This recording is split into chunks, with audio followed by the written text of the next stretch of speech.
Right now, Putin is finished. Once again, the world is shaken by news about the dictator's health. It really does look like the end.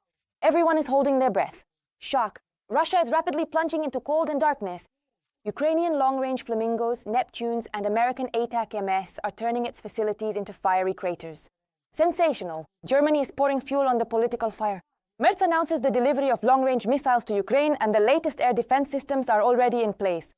Spain is providing unprecedented aid, strengthening Ukraine's armada of the future. Wow. The West is preparing a sanctions Armageddon for Russia.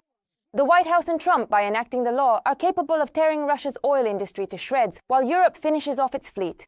All this and more in our upcoming report. It's heating up. The Ukrainian armed forces did it. Crimea, time to leave. Explosions have rocked the entire district in Feodosia and Novofedorivka. Local social media groups have already revealed exactly where the strikes may have hit. The local thermal power plant was likely also targeted. Many residents in the area have lost heating. It looks like things are starting to move.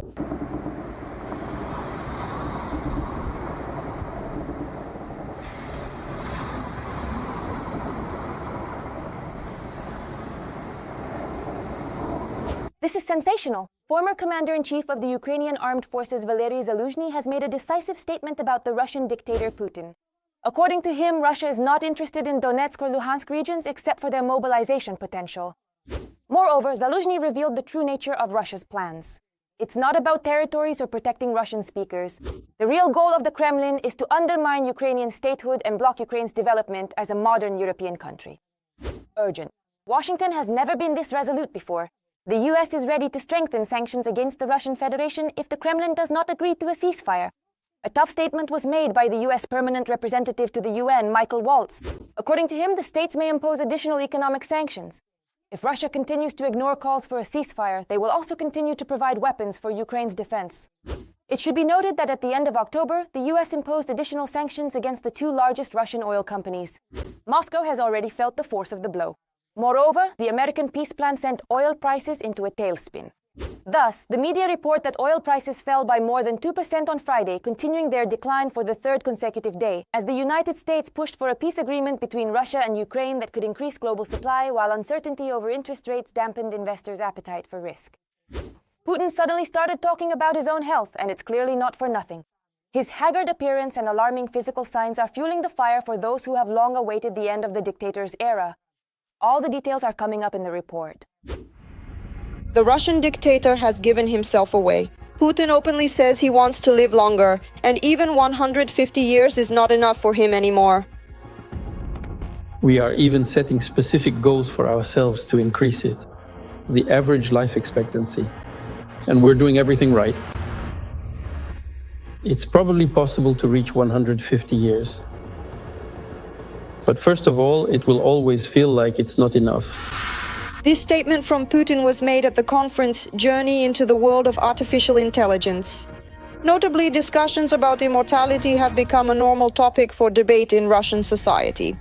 At the conference, the first to bring up this topic was the head of Sberbank, Herman Gref, undoubtedly to curry favor with the dictator.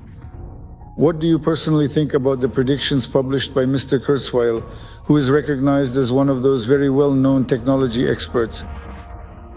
His futurologists who say that everyone who lives through the next 6 to 7 years will have a chance not just to live to 100 and beyond, but to achieve immortality. His latest prediction is that this will happen around the turn of 2030 to 2035, approximately in 2032. Gref posed this question to the Chinese science fiction writer Chen Qufan, who was present on the panel. Qufan did not give a direct answer, but immediately picked up on the topic. Bunker-like, There was a time when people lived for 20, 30, or 35 years, and that was considered normal. Then, the average age in certain countries and on the planet as a whole began to increase to 35, 45, 50 years.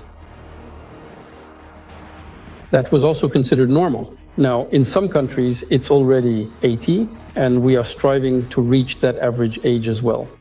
For women, it's a bit higher, for men, a bit lower. especially for Putin, it will be too little. He doesn't hide that. And even 150 years has already been mentioned. It was precisely this age that the Russian dictator discussed with his Chinese counterpart at the beginning of September during the broadcast of the military parade. Their conversation was recorded completely by accident at that time. human organs can be transplanted continuously, the longer you live, the younger you become, and you can even achieve immortality. Some predict that in this century, people may live to be 150 years old. But Putin talked not only about immortality at this conference, but also about his own health. As if by accident he let slip that everything is absolutely fine with him. I just recently underwent my annual checkup. It took almost 2 days, with an overnight stay at the clinic. I arrived there at 2 in the afternoon and left the next day. Thank God everything is fine. Getting such a checkup done in a minute seems like science fiction. When your health is really good, a full body checkup is unlikely to take 2 days. But this wasn't said for no reason. Putin is trying to convince everyone that he's in good health, when in reality everything is falling apart. And isn't it a remarkable coincidence that he started talking about his health just 10 days after the internet began discussing the extremely unhealthy appearance of the Russian dictator's hands? Even with all those varicose veins on his hands, the main thing is something else. When was the last time you saw Putin in a gym? We saw him a year ago when he entered the gym. Putin was in a suit. He didn't get on any of the machines, and he didn't try to demonstrate anything to us. In other words, that's it. Putin is finished. Putin with a bare torso, Putin on skates, Putin on skis, that's all over. His days of active sports are now definitely over. It's clear that he's already an old man who can't show off, can't display his body to us, because it's been a long time since it was athletic. What Putin's health is really like, of course, is unknown. But journalists have repeatedly written about the bunker grandpa being treated for cancer and about how he is regularly visited by an oncologist surgeon. But let's say the Russian Tsar's health is actually not that bad. That doesn't change the fact that Putin wants to live a very long life. Russian geneticists are working day and night to find a solution, and it's all official. In 2019, Russia adopted a federal scientific and technical program for the development of genetic technologies. Billions of rubles are being spent on these projects. Endocrinologist Maria Vorontsova is involved. Yes, Vladimir Putin's eldest daughter. It is to her that the dictator has entrusted such an important mission to extend his life for decades. For example, one of the large-scale projects is called 100,000 plus me. The project is funded by Rosneft, which is now headed by another of Putin's associates, Igor Sechin, who used to carry Vladimir Vladimirovich's suitcases back in the 1990s. As part of the project, scientists will decode the genomes of 100,000 Russians. These genome sequences will help identify genetic defects typical for the Russian ethnic group. And later, this information will help improve the health of dear Russians. All of this is presented under the guise of caring for Russians. In reality, Putin only thinks about himself. And the Russian dictator is also afraid. He fears death and everyone around him, because it is precisely those closest to him who could kill him. And such paranoia could play a cruel joke on the dictator, one that the world, and Ukrainians first and foremost, will truly appreciate. He doesn't trust anyone. And I'm convinced that at night he locks some armored door with 25 bolts. He doesn't let anyone in there. And that's where the hope lies. In other words, there is hope that what happened to Stalin will happen to him as well. So, roughly speaking, he might have some kind of heart attack, and he could be saved if a doctor was called in time, but he's so afraid that he might not be able to reach the button that opens the door from the inside, and from the outside, no one will be able to get to him, because the door is locked in such a way that it can't be broken down. Russia is sinking into icy darkness. Every strike on Ukraine's energy infrastructure is immediately met with a mirrored barrage in return. If earlier the armed forces of Ukraine mainly used drones, now their own long-range Flamingos and Neptunes are hitting Russian targets. And the missiles from allies like the American ATACMS are performing brilliantly. Russian soldiers have already experienced their power firsthand at their own facilities in Voronezh. Watch the fiery details right now.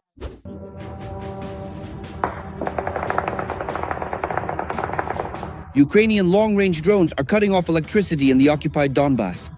In short, charge your phones looks like they're planning to cut our power everywhere. I've already counted more than 30 of them. And Ukrainian cruise missiles are halting the sale of Russian oil at the port of Novorossiysk.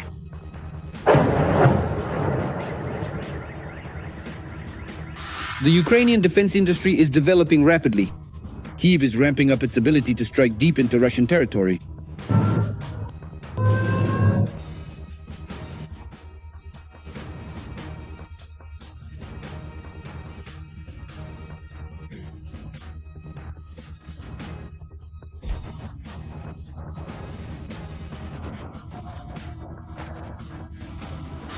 The only argument in any negotiations or agreements with the aggressor is a powerful Ukrainian army and its own large-scale production of long-range strike weapons.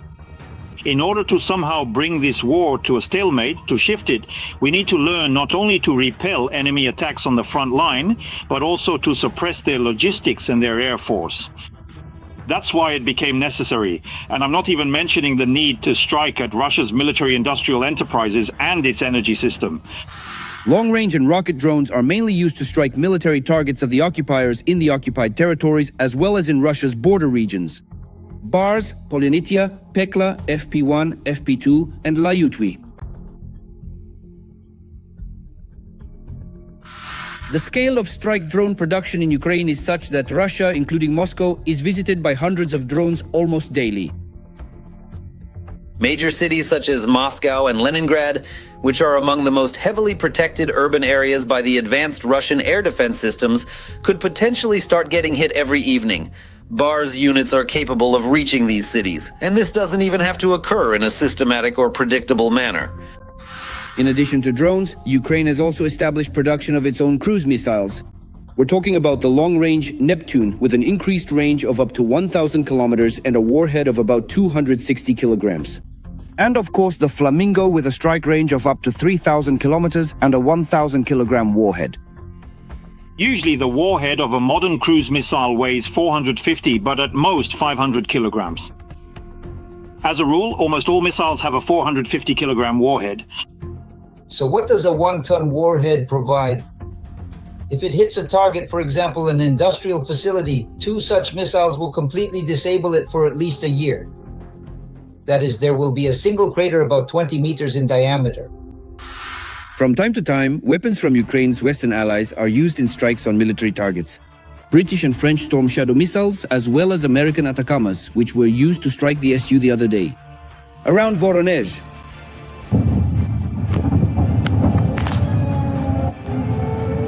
guys, we're being bombed, and they're bombing us for... Lately, Russian energy infrastructure facilities have increasingly come under fire from the Ukrainian armed forces. By cutting off power to Ukrainians, Putin is dooming Russians to blackouts.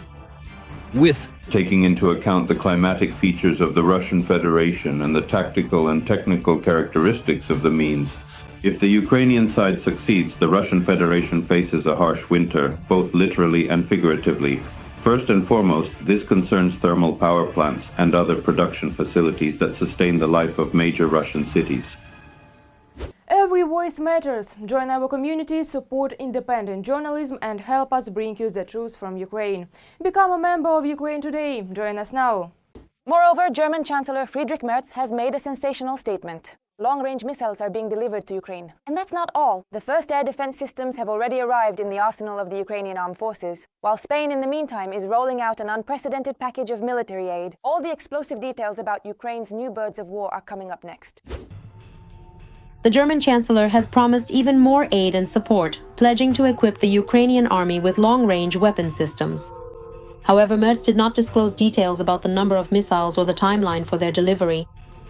For months, we have been working intensively with the Ukrainian government on implementing long-range fire projects, as we call them technically. The Ukrainian army will be equipped with such weapon systems. At the same time, the Chancellor refused to answer a question about Germany's previous reluctance to supply Ukraine with Taurus long-range cruise missiles. He described this approach as a tactic to increase pressure on the aggressor country, Russia.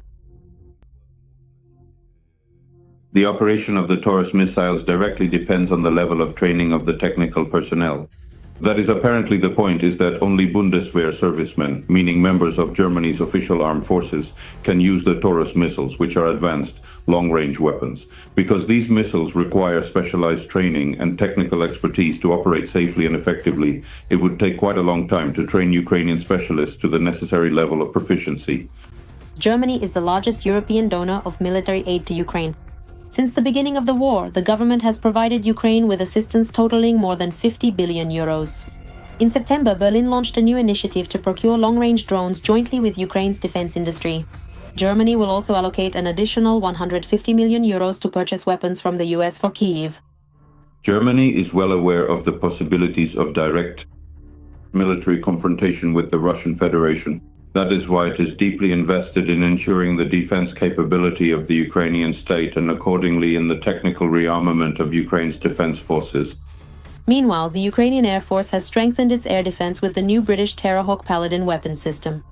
The number of units delivered has not been disclosed, but even a small batch of such systems will significantly bolster Ukraine's air defense. For the Ukrainian side, this means creating a so-called point air defense system to protect key logistical and military facilities from being hit by the enemy's aerodynamic means. First and foremost, this refers to UAVs.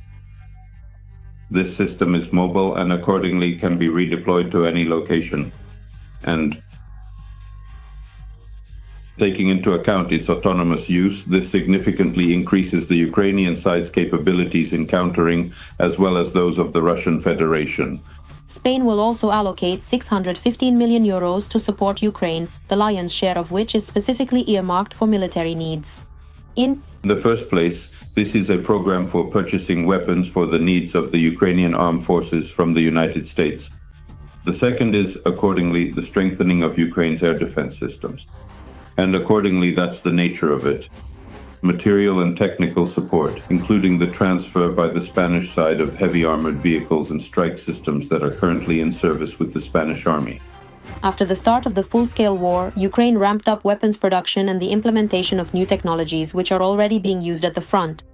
The volume of domestic weapons production has increased by dozens of times. Ukraine has scaled up the production of the Bogdana self-propelled artillery systems to 20 units per month. These are record figures even for NATO countries. A distinctive feature is that this is a modified 155mm caliber, which is the NATO standard, plus accordingly the price-to-quality ratio. In addition, Ukraine's defense forces have increased the production of artillery shells, and the increase has been record-breaking. There is also talk about scaling up the production of both FPV drones and accordingly strike drones with a target range of over 1,500 kilometers. Earlier, Volodymyr Zelensky stated that the production of domestic weapons, particularly ballistics and drones, is one of the key tasks for the authorities and manufacturers. It is worth noting the scaling up of the production of electronic warfare systems and radars. In this segment, once again, Ukraine's defense industry holds one of the leading positions in the world. And accordingly, the production of naval drones as well. All of this means that Ukrainian developers have demonstrated the ability to create high-precision weaponry capable of destroying important enemy military targets deep behind the lines. Ukraine is hitting Russia's energy sector hard. Iron birds in the sky are turning Putin's oil refineries to ashes. Meanwhile, the Russian army has allegedly broken through in the north of Donetsk region, according to military analyst Bild. On the geopolitical front, yet another scandal is unfolding. If Russia doesn't come to the negotiating table, Ukraine will get the coveted Tomahawks. Is this really the case? And an analysis of the operational situation on other parts of the front. More in the military review. In the night of November 20th, Ukraine attacked one of Russia's largest oil refineries, the Ryazan refinery, for the second time in a week. Of course, that's good. In addition, explosions were heard in Novomoskovsk, Tula region. There was also a fire at a substation in the city of Rilsk region, which caused power outages. This refinery primarily supplies the demand for fuels and lubricants in Moscow, and the Moscow region is a key factor in ensuring not only gasoline and diesel fuel, but also, accordingly, motor oils. This refinery is affiliated with the Ministry of Defense of the occupying country, specifically for the logistical supply of fuels, lubricants, motor oils, and other components. The Russians cannot hide or conceal their military targets, either on their own territory or in Ukraine. In this footage, a Ukrainian Air Force F-16 is chasing a Russian Kh-101 missile, which is once again flying to kill someone. Even worse news is reported by Bild's military observer, Julian Rupke. According to his information, the Russian army has broken through from Siversk in the Donetsk region, allegedly capturing 20% of the territory. In the Kupiansk-Lyman direction, the occupiers have indeed concentrated a strike group numbering about 90,000 personnel. This is considered one of the enemy's strongest strike groups after the Pokrovsk direction. The occupiers' strategic objective is to create conditions for a flanking encirclement of the positions of Ukraine's defense forces. The situation is difficult, but to say that the occupiers have achieved significant tactical successes, or moreover that they control a substantial part of Seversk, is information that has not been verified at this time. Only Trump and the United States have the power to finally end the war. Turkey is ready to provide a platform for negotiations. This was stated by the President of Ukraine, Volodymyr Zelensky. If Russia does not come to the negotiating table on American terms after the ATACMS, the Ukrainian side may also be supplied with Tomahawk cruise missiles, which have a range of up to 1,600 kilometers. At the Berlin Security Conference, the chairman of the board of directors of Airbus, René Obermann, suggested that European countries consider deploying tactical nuclear weapons to deter Russia. This is an element of military political pressure by the United States on the Russian Federation, precisely at the moment when peace agreements to end the war in Ukraine may be signed. In other words, they are signaling possible future scenarios if the Russian Federation does not come to the negotiating table. That is, the United States, through its European partners, is making it clear to the Russian Federation that they will continue the policy of increasing nuclear presence on the European continent. The possible deployment of tactical nuclear weapons is a response to the threat posed by Russian Iskander missiles stationed in Kaliningrad and Belarus, which are capable of carrying tactical nuclear warheads. The White House is about to unleash a sanctions apocalypse on the Russian oil industry. Congress and most importantly, Trump himself have already given the green light to this hard-hitting law. At the same time, Europe is sharpening its claws for Russia's shadow fleet. Altogether, this creates such a noose that Putin will effectively be left with no choice. He will have to sit down at the negotiating table with Kyiv. Watch all the details right now. A new wave of sanctions against Russia is being prepared. The US and Europe. Europeans truly deserve a big, bold plus for voicing, in my opinion, such truly high-quality and impressive initiatives. US President Donald Trump has called on the leader of the Republican majority in the Senate to step up work on a bipartisan bill for new sanctions against Russia. If you want to bring Putin to the negotiating table, no plan, whether it has 28 points or 12 points, will work unless Putin believes that we will continue military support for Ukraine and that we will go after those who buy cheap Russian oil. According to the co-author of the bill, Lindsey Graham, Donald Trump signed the bill, making amendments that leave the final decision on their implementation and removal personally with the President of the United States. This concerns the so-called draconian sanctions with huge tariffs on countries that purchase oil from the Russian Federation. Regarding the so-called shadow fleet, there are things that the Europeans can do about the shadow fleet, since much of this activity takes place in areas much closer to them. At the same time, Europe has stepped up its efforts to combat Russia's shadow fleet. Germany, France, and Poland have proposed new measures to the EU against Russia's expanding shadow fleet, which allows Putin to freely trade oil around the world. The Russians have learned how to circumvent the current sanctions restrictions regarding the shadow tanker fleet. By the way, the Russian Federation has amassed such a huge shadow tanker fleet that it now accounts for about 20% of all tankers on planet Earth. That is, according to preliminary estimates, this is now about 1,000 tankers. The proposed measures do not target individual vessels, but rather impose sanctions on the companies that register, insure, and provide logistic services for them, particularly in European countries. And as part of analyzing their documentation to understand where each vessel actually is and who is servicing these so-called shadow tanker fleet vessels. This, of course, will help, firstly, to verify them much more effectively than before and accordingly to take action. To impose the maximum possible sanctions on them, that is, to prevent Russian oil and petroleum products from entering European markets. According to Bloomberg, amid sanctions against Lukoil and Rosneft, the price of Russian Urals oil has dropped to its lowest point in the past 2.5 years.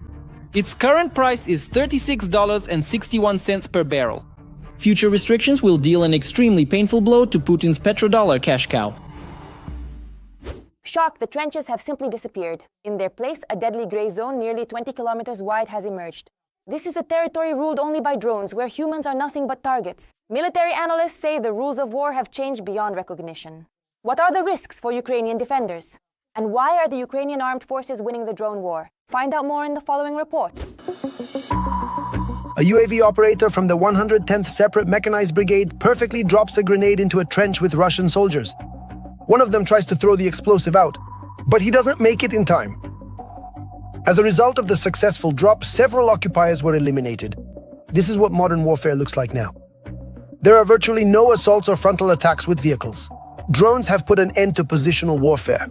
That's exactly the headline of an article published in the American outlet Politico. The fighting in Ukraine no longer resembles the trench warfare of World War I. Instead, drones have erased the continuous front line, creating a kill zone. As a result, a grey zone of chaos has formed, stretching about 20 kilometers from the front line where drones hunt soldiers. The wounded are left to die, as evacuating them is extremely difficult and delivering ammunition, food and water to the fighting troops is nearly impossible. The sky over the grey zone is shrouded in smoke from drones.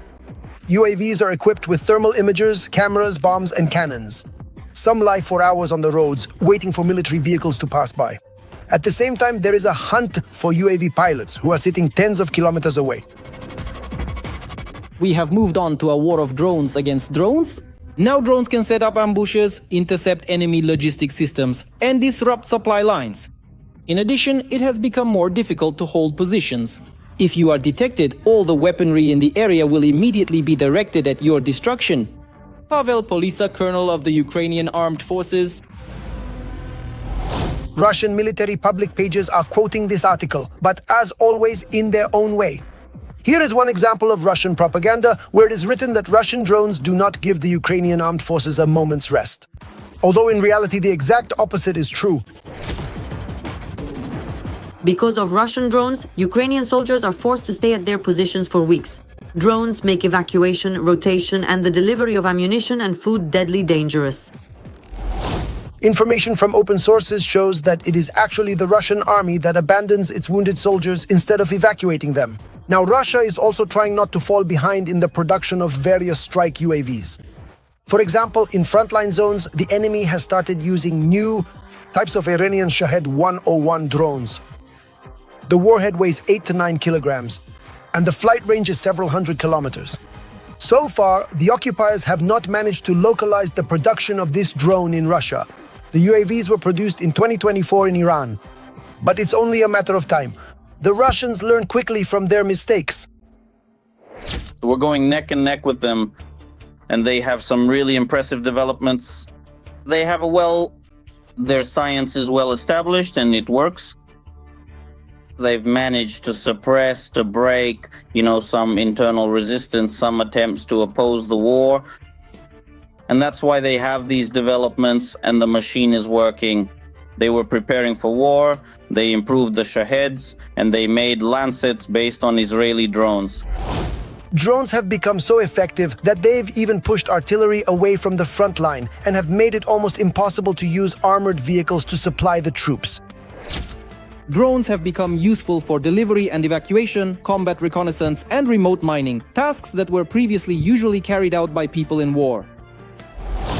Despite different resource capabilities, Ukraine is now at the forefront of drone parity with Russia and in some areas even has an advantage.